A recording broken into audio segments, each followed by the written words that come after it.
Recherchez la paix avec tous et la sanctification sans laquelle personne ne verra Dieu. Là, c'est Hébreux 12, verset 14 qui nous le rappelle. Je veux dire à quelqu'un cet après-midi que tu as reçu le Seigneur Jésus dans ta vie. Tu as été dans les eaux du baptême. Tu as été baptisé. Tu as commencé à marcher dans la crainte de l'Éternel. Après un moment, pouf, tu rétrogrades. Tu retournes dans le péché. Tu replonges dans les mauvaises pratiques. Dieu te rappelle juste. Te rappelle que tu dois te sanctifier. Il te rappelle juste que ton corps est le temple de Dieu. Il te rappelle juste que sans sanctification, tu ne vas pas hériter au royaume des cieux. C'est vrai qu'il faut se faire baptiser, mais le baptême ne mène pas quelqu'un aux cieux. Ça, il faut le retenir.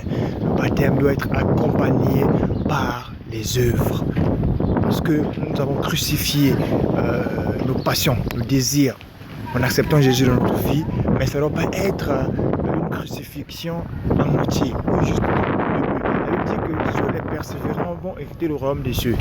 C'est-à-dire que le royaume des cieux, c'est quelque chose de vraiment logique. C'est comme un marathon. On peut mal commencer au départ, on finit bien à l'arrivée, on gagne le royaume des cieux.